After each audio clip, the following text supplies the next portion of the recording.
శ్రీ నారా చంద్రబాబు నాయుడు గారికి,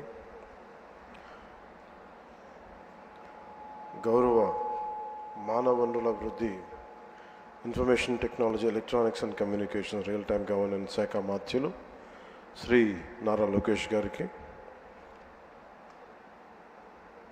రాజమండ్రి పార్లమెంట్ సభ్యులు, భారతీయ జనతా పార్టీ రాష్ట్ర అధ్యక్షులు శ్రీమతి దగ్గుపాటి పురంధేశ్వరి గారికి, అలాగే శ్రీ ప్రభుత్వ ప్రధాన కార్యదర్శి కె విజయానంద్ గారికి నా హృదయపూర్వక నమస్కారాలు. సుపరిపాలనలో తొలి అడుగు కార్యక్రమానికి విచ్చేసిన గౌరవ కేంద్ర మంత్రి వర్యులందరికీ పేరు పేరున, అలాగే రాష్ట్ర మంత్రి వర్యులకి పేరు పేరున, గెలిచిన పార్లమెంట్ సభ్యులకి, గౌరవ శాసనమండలి సభ్యులకి, శాసనసభ్యులకి పేరు పేరున నా హృదయపూర్వక నమస్కారాలు. అఖిల భారత సర్వీస్, ఆల్ ఇండియా సర్వీసెస్ అధికారులందరికీ, నియోజకవర్గ ప్రత్యేక అధికారులకి అందరికీ నా హృదయపూర్వక నమస్కారాలు, ధన్యవాదాలు మీరు ఇక్కడికి విచ్చేసినందుకు. ఈ సంవత్సరం మేము పూర్తి చేసుకోవటం చాలా కష్టాల మధ్య వచ్చాం. మేము చాలా ఒత్తిడి మధ్య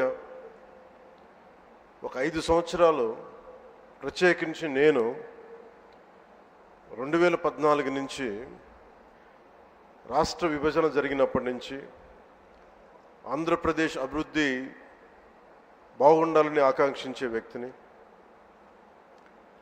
వచ్చే గొడవలకి విభజన జరిగితే ఎలా అయిపోయిందో మనం చూస్తూ వచ్చాం. అందుకని ప్రత్యేకంగా నేను ఆంధ్రప్రదేశ్ బాగు కోసం నేను ఎప్పుడూ నిస్వార్థంగా చేసుకుంటూ వచ్చాను.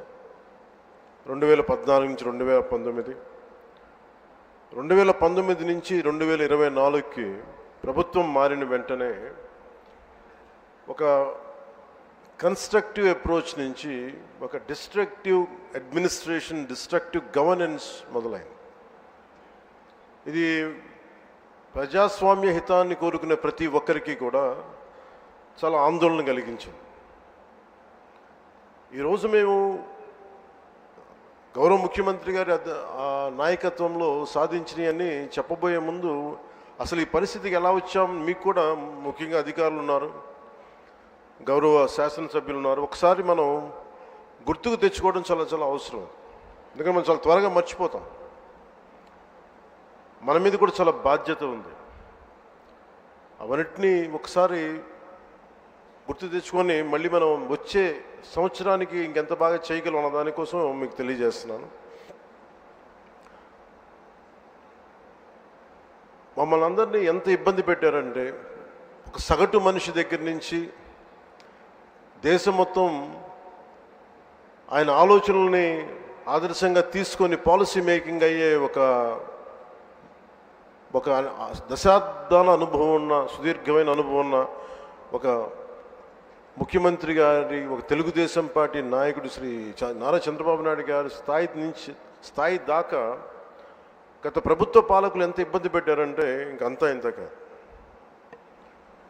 ఎంత వికృతంగా తయారయ్యారంటే, ఏదైనా మాట్లాడాలంటే భయం. అధికార వ్యవస్థ ఒక భయం గుప్పెట్లో చిక్కుకుపోయారు. నేను అడిగేవాడిని చాలామంది అధికారులను, ఎందుకు మీరేం మాట్లాడలేదని. నాకు అర్థమైంది ఏంటంటే, మేము వచ్చిన తర్వాత నిజంగా రాజకీయ వ్యవస్థ కానీ బాధ్యతతో లేకపోతే అధికార యంత్రాంగం కూడా ఏమీ చేయలేదు, నిస్సహాయంగా చూస్తూ ఉండడం తప్ప అనేది మేము ప్రత్యక్షంగా చూసాం, అనుభవంలోకి వచ్చింది. ఇక నన్నైతే ఏ స్థాయిగా గౌరవ ముఖ్యమంత్రి గారిని ఏ స్థాయి ఇబ్బందుల్లో పెట్టారో మీరందరూ తెలుసు, మీ అందరికీ. కానీ నన్నైతే నాకు అనిపించేది, వైజాగ్లో, విశాఖపట్నంలో 24లో 23 ఆఖరిలో ఎలాంటి ఇబ్బందులు పెట్టా, మీరు రోడ్ల మీదకి రావడానికి కూడా ఇబ్బంది పడేవాళ్ళు. వస్తే అరెస్టులు. ఈ స్థాయి, వీటి మధ్యలో అసలు భవిష్యత్తు కనిపిస్తుందా అని అనిపించింది నాకు. అసలు ఆంధ్రప్రదేశ్కి వెలుగు అనేది వస్తుందా? ఇలా భయం గుప్పిట్లోనే బతకాల? వాళ్ళ ఇష్టానికి చట్టాలు, ఇష్టాలకి బెదిరింపులు, నోటికి ఏదొస్తుంది మాట్లాడటాలు, ఇవన్నీ చూసిన తర్వాత